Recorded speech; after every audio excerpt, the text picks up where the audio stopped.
YAM-A1 e learning education में आपका स्वागत है। मैं अनिल सर आपको आज केमिस्ट्री के बारे में कुछ बताते हूँ। पर हम आज पढ़ेंगे तत्वों का वर्गीकरण। तत्वों का वर्गीकरण पढ़ेंगे तो कह रहे हैं कि तत्वों का वर्गीकरण क्यों किया गया। आपको पता है कि 18वीं शताब्दी तक तत्वों की संख्या बहुत कम थी, तो उस समय पढ़ने में हम सबको बहुत आसानी होती थी।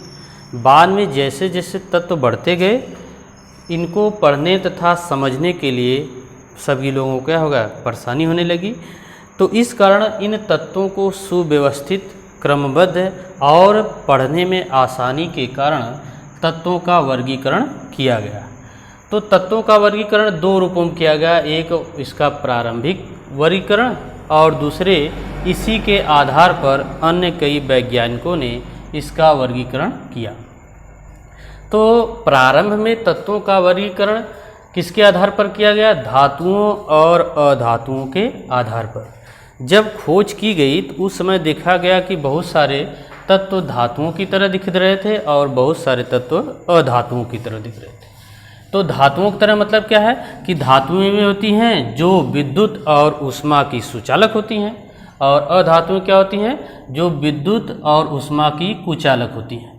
तो इसके आधार पर देखा गया कि कुछ ऐसे तत्व थे जो ऊष्मा और विद्युत के सुचालक थे, कुछ ऐसे थे जो ऊष्मा और विद्युत के कुचालक थे। तो उसी के आधार पर उन तत्वों का वर्गीकरण कर दिया गया। लेकिन आगे धीरे धीरे देखा गया कि जब तत्वों की संख्या बढ़ती गई, तब सन 1815 ईस्वी में प्राउट आए। प्राउट ने कहा कि नहीं, ये जो धातुओं और अधातुओं की संकल्पना है यह क्या है, अमान्य है। उन्होंने बताया कि जो हाइड्रोजन है, यह हाइड्रोजन के आधार पर पूरे तत्वों का वर्गीकरण किया गया। क्यों? क्योंकि जो हाइड्रोजन है यह सभी तत्वों में इसके गुण पाए गए, और उसी के आधार पर प्राउट ने इन सभी तत्वों का वर्गीकरण किया। लेकिन सन 1829 में जब डोबेराइनर आए तो उन्होंने कहा जो प्राउट की संकल्पना है वह अमान्य है। क्यों? क्योंकि उन्होंने कहा कि जो आपका ये तत्व रखे गए हैं यह मुख्य रूप से परमाणु द्रव्यमान के बढ़ते क्रम में रखा गया है। कैसे रखा गया है? उन्होंने कहा कि जैसे हम मान लेते हैं कोई परमाणु द्रव्यमान का 3 तत्व मान ले, x मान ले रहे हैं, y मान ले रहे हैं, z मान ले रहे हैं। तो कह रहे हैं इसका जो परमाणु द्रव्यमान है और इसका परमाणु द्रव्यमान, इन दोनों के परमाणु द्रव्यमान का औसत निकाला जाएगा, इस y के परमाणु द्रव्यमान के बराबर होगा। और इसी सिद्धांत को उन्होंने डोबेराइनर ने त्रिक सिद्धांत का नाम दिया।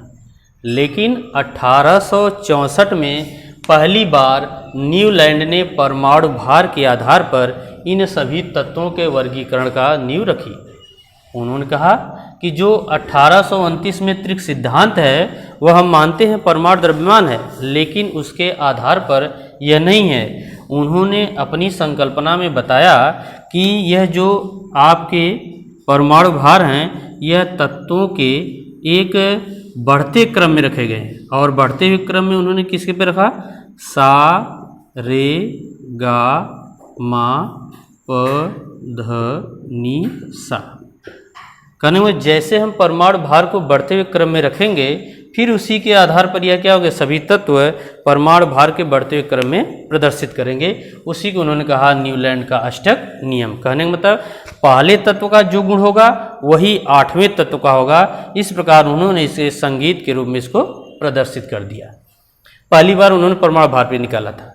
अब इसी के दूसरे चरण में जब मेंडलीफ आए 1869 में, तो उन्होंने इसी परमाणु भार के आधार पर एक संशोधित करते हुए नई आवर्त सारणी बनाई, जिसे मेंडलीफ की आवर्त सारणी कहते हैं। तो माना गया कि मेंडलीफ ने सन 1869 में परमाणु भार को बढ़ते हुए क्रम में मानकर एक नई आवर्त सारणी निर्मित की, जिसे मेंडलीफ की आवर्त सारणी कहते हैं।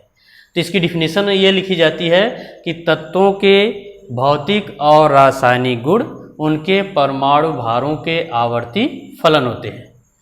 फिर आगे चलकर 1919 में मोजले आए। मोजले ने इन मेंडलीफ की आवर्त सारणी को संशोधन करते हुए एक नई आवर्त सारणी बनाई जिसे हम कहते हैं आधुनिक आवर्त सारणी।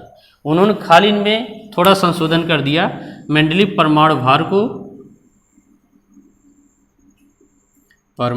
को मुख्य आधार माने थे, इन्होंने परमाणु क्रमांक को माना। तो मोजले ने सन 1919 में मेंडलीव की आवर्त सारणी को संशोधित करते हुए एक नई आवर्त सारणी बनाई जिसे कहते हैं आधुनिक आवर्त सारणी। उन्होंने कहा कि तत्वों के भौतिक और रासायनिक गुण उनके परमाणु क्रमांकों के आवर्ती फलन होते हैं, ये मोजले बताए। लेकिन 1923 ईस्वी में रांग, वर्नर और वरी ने आधुनिक आवर्त सारणी को संशोधित करते हुए एक नई आवर्त सारणी बनाई जिसे दीर्घाकार आवर्त सारणी कहते हैं। दीर्घाकार आवर्त सारणी में उन्होंने क्या किया, मुख्य आधार परमाणु क्रमांक को ही माना, लेकिन इसका विस्तृत रूप प्रस्तुत किया। क्या किया उन्होंने बताया कि जो दीर्घाकार आवर्त सारणी है इसे हम इलेक्ट्रॉनिक विन्यास में मानते हैं।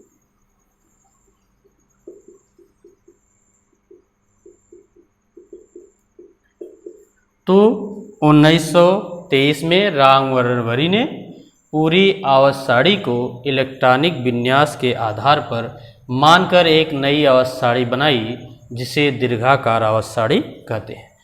अब उन्होंने इस पूरे आवर्ती वर्ग, इस पूरे पीरियाडिक टेबल को 4 पार्ट में बांट दिया। कौन कौन? पहला एस ब्लॉक, दूसरा पी ब्लॉक, तीसरा डी ब्लॉक और चौथा एफ ब्लॉक। कहने का मतलब कि उन्होंने इलेक्ट्रॉनिक विन्यास को तो मुख्य आधार माना, उसी को मानकर उन्होंने इस पूरे पीरियाडिक टेबल यानी आवर्त सारणी को 4 पार्ट में विभाजित कर दिया। S block, P block, D block और एफ ब्लॉक। अब आपको बताते हैं एस ब्लॉक क्या है। तो एस ब्लॉक किसे कहते हैं? कहते हैं जिन तत्वों के परमाणुओं के बाह्य कोश के अंतिम इलेक्ट्रॉन एस ऑर्बिटल में प्रवेश करते हैं उन्हें हम एस ब्लॉक के तत्व कहने मतलब जिन तत्वों के परमाणु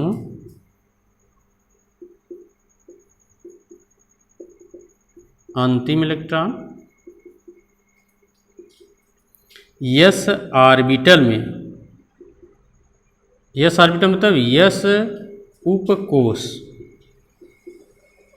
एस ऑर्बिटल में प्रवेश करते हैं उसे हम एस ब्लॉक के तत्व कहते हैं। जैसे मान लेते हैं कोई तत्व मान ले रहे हैं, मान ले कोई एक्स है और इसका हम मान रहे हैं ए बी, ये इसका क्या है? परमाणु क्रमांक है। तो जिन तत्वों के यानी एक्स तत्वों के परमाणु क्रमांक के अंतिम इलेक्ट्रॉन, तो इसका अंतिम इलेक्ट्रॉन क्या है? बी। जिन तत्वों के परमाणुओं के अंतिम इलेक्ट्रॉन किसमें? एस ऑर्बिटल में प्रवेश करते हैं उन्हें हम एस ब्लॉक के तत्व के हैं। उसी प्रकार पी ब्लॉक है, जिन तत्वों के परमाणुओं के अंतिम इलेक्ट्रॉन पी ऑर्बिटल में प्रवेश करेंगे उन्हें हम पी ब्लॉक के तत्व कहेंगे। डी ब्लॉक जिन तत्वों के परमाणुओं के अंतिम इलेक्ट्रॉन बाह्य कोश को छोड़कर उसकी पिछली वाली कक्षा के डी ऑर्बिटल में प्रवेश करेंगे उसे हम डी ब्लॉक के तत्व कहते हैं। एफ ब्लॉक जिन तत्वों के परमाणुओं के अंतिम इलेक्ट्रॉन बाह्य कोश के छोड़कर उसकी पिछली वाली कक्षा के छोड़कर उसकी पिछली वाली कक्षा के एफ ऑर्बिटल में प्रवेश करेंगे उन्हें हम एफ ब्लॉक के तत्व कहेंगे। अब इसी के आधार पर दीर्घाकार आवर्त सारणी के आधार पर अब हम पूरी पीरियाडिक टेबल के बारे में पढ़ेंगे। एस ब्लॉक क्या है, पी ब्लॉक क्या है, डी ब्लॉक क्या है, एस ब्लॉक क्या है और S block, P block, D block और एफ ब्लॉक के तत्वों के बारे में जानकारी लेंगे। आज के लिए इतना ही, बहुत बहुत धन्यवाद।